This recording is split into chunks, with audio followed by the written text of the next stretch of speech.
2년 3년 걸렸으면 기회 비용이라든가 또는 또 변호사비라든가 이런 비용 또는 본인이 직접 했다고 해도 자기의 뭐 인건비라든가 이런 부분들을 손해가 많이 봤을 건데, 그러면 그 기분이 나쁘게 했다든가 불행해졌겠죠.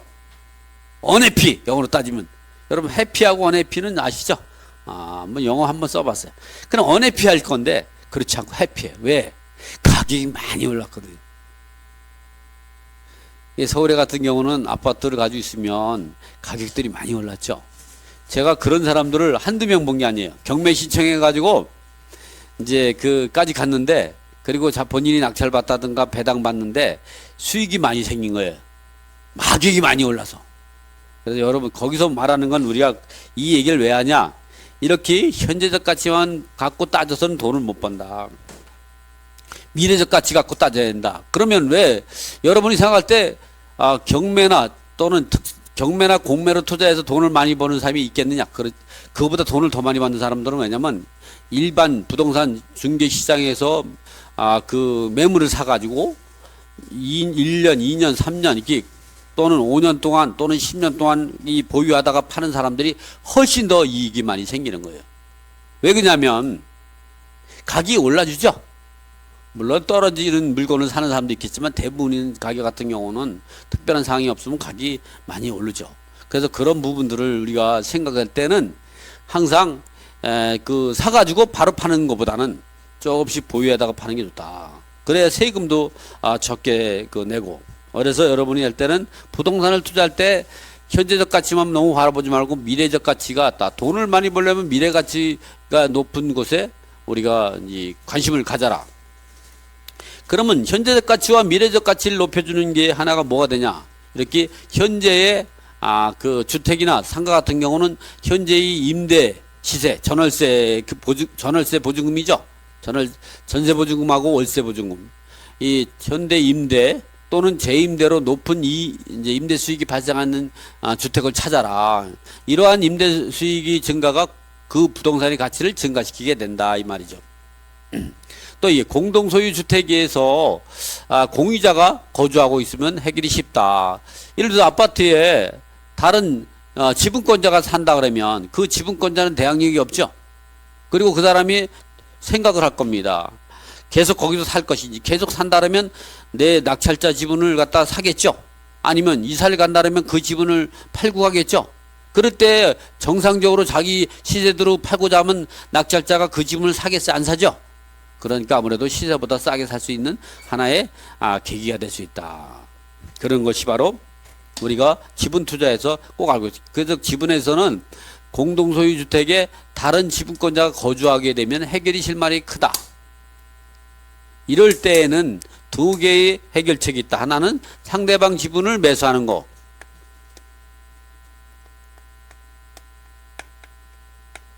상대방 지분을 매수할 때는 어떤 거 생각하냐? 감정가하고 시세하고 따져서 감정가보다 시세가 높을 때 상대방 지분을 매수하는 전략이 유리하다. 그러나 이제 매수한 지분, 낙찰받은 매수 지분을 갖다가 매도할 때는 이제 감정가가 시세보다 높을 때가 더 유리하다. 어쨌든 그래서 항상 우리가 이런 지분을 매수하거나 팔 때에는, 그리고 그러한 지분을 낙찰받을 때는 반드시 그 주택에 다른 지분권자가 거주하고 있을 때 해결이 실마리가 빠른 거지, 임차인 등이 있을 때는 해결이 좀 더뎌질 수 있다, 늦어질 수도 있다 생각하시면 돼요. 자, 그 다음에 이제 보면 대항력이 있는 임차인이 적어야 매수 또는 매도 협정. 왜냐면 대항력이 있는 임차인이 있다면, 대항력이 임차인이 많다면 그 주택은 임차인 거예요. 소유권 행사할 수가 없죠. 소유자가 소유권을 행사하려면 어떻게 했어요? 임차보증금을 다 지급할 수 있는 능력이 있어야만이 소유권 행사할 수 있는 거예요. 자기가 팔고 싶어도 못 팔아. 빚이 많은 거죠. 채무가 채권보다 많은 거죠. 채무가 재산보다 많은 거죠. 그래서 이럴 때에는 대항력이 있는 임차인이 적고, 그래야만이 채무자 또는 다른 지분권자와 매수 또는 사고자 사는 것 또는 내 지분을 파는데 협상이 빨라진다. 등기된 주택이 미등기 주택보다 훨씬 낫다. 뭐 당연한 얘기죠. 주택에서 토지만 매각되면 또는 법정 사건이 성립되는가를 판단하고 결국 정리하자면 이렇게 정리한다. 주택이 현재와 미래 가치가 높고 임대 수익이 높일 수 있는 주택이면서 대항력인 임차인이 적고 등기된 주택이면서 소유자가 거주하면 그것이 지분 경매이든 또는 지분의 주택에서 토지만 매각돼서 법정 사건이 성립되든 성립되지 않든 그 해결의 실마리는 빠르게 해결할 수가 있다. 왜냐하면 제가 지분을 할 때는 이 하나의 물건을 두 사람이 소유하고 있는 것도 중요하지만 이런 주택에서 토지와 건물 소유자가 다른 경우도 지분이로 받거든요. 그럴 때는 법정시 사건을 논하는 거죠. 또 상가 건물 같은 경우도 토지와 건물 소유자가 다를 때에는 그것도 지분이로 받습니다. 집합 건물에서도 마찬가지고요. 건물과 이 대지 지분이 소유자가 다를 때 그것도 하나의 지분에 마찬가지죠. 그래서 지분경매 실전 투자의 비밀을 기술할 때에는 책을 쓸 때에는 그런 부분까지 법정 이사건과 집합 건물에 관해까지 총론적으로 이제 책을 기술해 놨으니까 여러분이 지분 투자할 때는 이런 하나의 물건을 두 사람 있는 소유만 하는 게 아니라 토지와 건물 소유자가 다를 때 또는 집합 아파트에서 이 그 건물의 구분 소유권하고 대지 사용권이 다를 때 이때까지 토지별도 등기 대지권 미등기 이런 것들이 논해지는 거죠. 이런 것까지 정리했다. 자, 이번에는 이제 9분의 2 지분을 9분의 2 지분을 경매로 낙찰받은 사례를 실제 이 내용도 제 제자분이 낙찰받게끔 이분이 이제 보면 제가 이제 분당에서 경매 강의를 이제 출강을 나갈 때 그때 이제 이 물건을 분석해달라서 분석을 해가지고 낙찰을 받았어요. 3개월 만에 수익을 높였던 거죠. 이 사람은 소장 안 쓰고도 대화로 끝냈던 거예요. 보면 6,768만 3천원짜리를 5,100에 낙찰 받아가지고 요거를 감정가에 팔았으니까 한 1,500만원 정도 수익을 냈죠. 3개월 만에. 여러분도 충분히 이래서 지분은 소액 투자로 수익을 올릴 수 있는 거죠. 그래서 뭐 내용은 뭐 그렇고 내용이 많으니까 제가 왜냐면 73초까지 가야 되는데 지분 물건을 어떻게 분석하고 입찰해야 되는가? 자, 공동 담보물에서 공동 채무자 일부 지분이 먼저 매각되는 경우에 이럴 때에는 이런 공동 채무자 간에는 채권 물가 부수에 따라서 공동 책임을 지는데 이렇게 먼저 매각됨으로 인해 가지고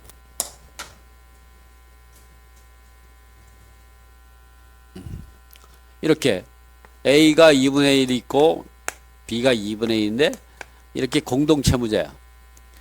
이 사람도 채무자, 이 사람도 채무자. 이런 채무자인데 여기에 유사 공동저작권이 있을 수가 있죠.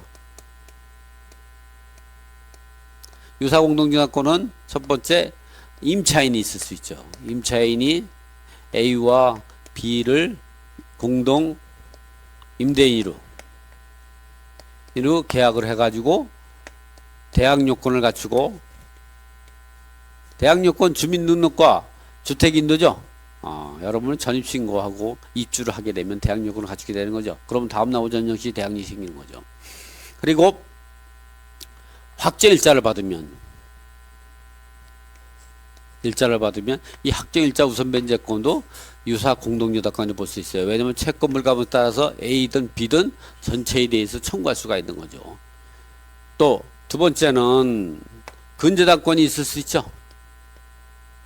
A, B라 이 아파트를 A가 2분의 1, B가 2분의 1 공동 소유하고 있을 때 이 채권자는 아파트 하나의 아파트에다가 설정된 것도 불구하고 A와 B 입장에서는 공동저당권과 유사한 지혜에 따라서 유사 공동저당권이죠. 이런 경우 또 세 번째는 뭐냐면 토지 별도 등기도 마찬가지죠. 아파트 칠 때 나대지 상태에서 근저당 설정하고 이제 아파트를 졌으면 나중에 그 아파트의 대지 전체의 땅은 건물 전부 구분 소유자들에게 대지분으로 나눠지는 거죠. 그러니까 처음에는 단독저당권인데 나중에 보면 각자의 건물의 구분 소유자들, 즉 101호, 102호, 이 건물의 구분 소유자라는 용어를 갖다 이해 못하실까봐 제가 설명을 해주는 거예요. 제 책이 너무 어렵다 그냥 아까 오전에 전화 오신 분이 있어서 제가 설명을 해드리는 거야. 그래서 쉽게 설명. 건물의 아파트의 건물 구분 소유자들은 누구냐? 여러분이 잘 아는 101호 또는 102호 또는 501호, 1001호, 1003호, 901호 이런 사람을 건물의 구분소 그런 사람들이 한 50명이든 100명이 되겠죠. 그런 사람은 한 땅을 전부 건물 아파트의 각 501호의 전유 면적 비율을 전체의 이 구분 소유자들의 전유 면적을 분모해 놓고 분자의 501호 전유 면적이면 501호의 대지 지분이 나오는 거예요. 곱하면 그렇게 계산하는 거예요. 그래서 이제 이런 걸 우리가 이것도 유사 공동저당권이다. 이렇게 나대지 상태에서 아파트를 짓게 되면 이 땅, 한 필지의 땅은 이 전체의 이 그 건물 구분소유자에게 전유 면적 비율로 나눠서 하기 때문에 이런 것도 유사 공동저당이다. 이런 게 있을 때 우리가 이제 그 이러한 유사 공동저당권은 채권 물가에 따라서 전액 청구할 수 있다. 그래서 예를 들어 가지고 A 지분이 경매가 들어갔다. A 지분이 이제 이런 채권다. 유사 공동저당권자가 있어요. 이렇게. 그러면 A 지분이 경매가 들어갔다. 이렇게. 요 지분으로 낙찰받으면 이러한 유사 공동저당권 임차인 또 근저당권 세 번째는 뭐 토지별도 등기 이런 사람들은 유사 공동저당권 같은 경우는 이 A 지분 매각되면서 전체를 배당을 받으려고 노력을 할 거예요. 그러면 여기서 이 배당받고 나면 여기 배당받고 나면은 여기에 후순위 채권자도 후순위 저당권자 같은 경우에 배당금이 없어지겠죠. 왜? 배당금은 이 1, 2, 3순위로 배당이 되니까. 그러면 여기서 배당을 못 받는데 이 사람들은 여기서 다 배당받고 여기서 배당받아야 될 금액을 청구권이 이미 영원이 되는 거죠. 여기 다 했으니까. 그래서 이걸 어려면 이 그 A 지분이 전액 배당받으면서 후순위 저당권자가 배당을 못 받게 되면 B 지분에서 미실현된 채권을 이 후순위 저당권자나 또는 이게 A 소유자가 청구할 수 있는 권리가 있다. 그래서 이 A 소유자가 이 청구할 수 있는 권리는 그러니까 미실현된 채권이 얼마냐? 임차보증금이 1억이에요. 근저당이 2억. 뭐 이렇게 임차인이 1억, 근저당권이 그 2억인 유사 공동저당권이 있다. 이렇게 있다. 1번 임차인이 임차보증금이 1억 원. 두 번째 근저당이 2억이다. 그러면 공동채무자라고 하면 여기서 원래 동시에 매각되면 여기서 5천, 여기서 5천을 받아야 되고 여기는 여기서 1억, 여기서 1억 이렇게 받으면은 해야 되는데 여기서 3억을 다 받아버리게 되면 여기서 1억 5천을 받을 돈을 여기서 다 받은 것이 되는 거죠. 그러면 A는 B한테 구상권을 청구할 수 있는 지위 대신 변제했으니까 그러한 지위에 대해서 이렇게 1억 5천을 대신 갚아준 부분에 대해서 이 소유자는 누구는 이 미실현된 채권을 이 임차권이라든가 근저당은 경매로 이쪽은 소멸되지만 이쪽으로 변경되죠. 이렇게 변경됐을 때 이거를 이 A는 B한테 구상권을 청구할 수 있는 지위에 있는 금액 또는 동시에 매각했을 때 배당받을 수 있는 1억 5천의 범위 내에서 법정 대의할 수 있는 그 법정 대의할 수 있는 법적 근거는 민법 제 481조하고 482조의 물상보증인이 변제자 대의다. 또 이렇게 후순위 근저당권 이렇게 후순위 근저당권 이 후순위 근저당권이 요 근저당권자가 1순위, 2순위가 배당받으면 못 받는 이 후순위 근저당권자 같은 경우는 법정 대의할 수 있는데 민법 제 368조 제 2항에 따른 사순위 저당권자의 법정이 된다. 그러면 이 사람하고 이 사람은 항상 충돌하죠. 이렇게 물상보증인이 물상 변제대의하고 후순위 저당권자의 법정 대의하고 충돌하면 항상 이 사람이 채권자죠. 이 사람이 채무자죠. 이 사람이 1등, 이 사람이 2등 이렇게 1순위로 배당받고 2순위로 이 법정 대의할 수 있는 것은 이게 1등, 이게 2등 이렇게 된다. 이런 것들은 이제 그 후순위 저당권자가 채권자이고 물상보증인이 채무자이기 때문에 이런 법리가 이 대법원 판례로 형성되고 있다. 이게 이해하시면 돼요.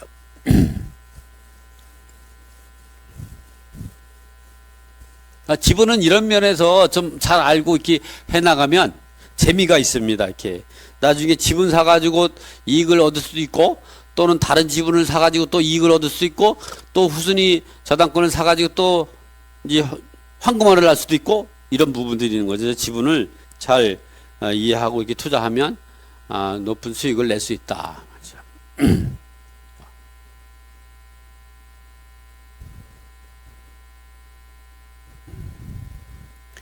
아파트 2분의 1 지분이 경매로 매각된 경우 보면은 이런 경우 보면은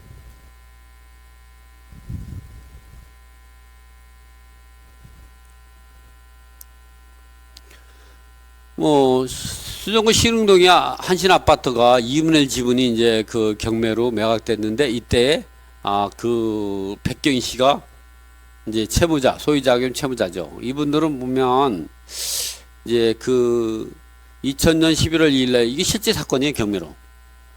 이양구하고 백경희가 각각 2분의 1씩 가지고 있었는데 이 사람들이 이 당시에는 이제 부부였죠. 그러다가 이혼했어요.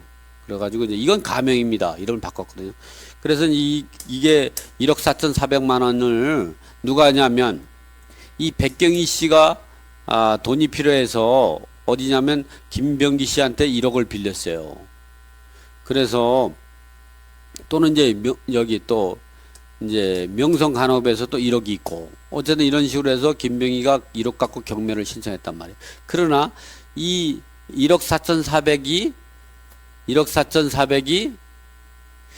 다 바닥바닥하니까 이 사람이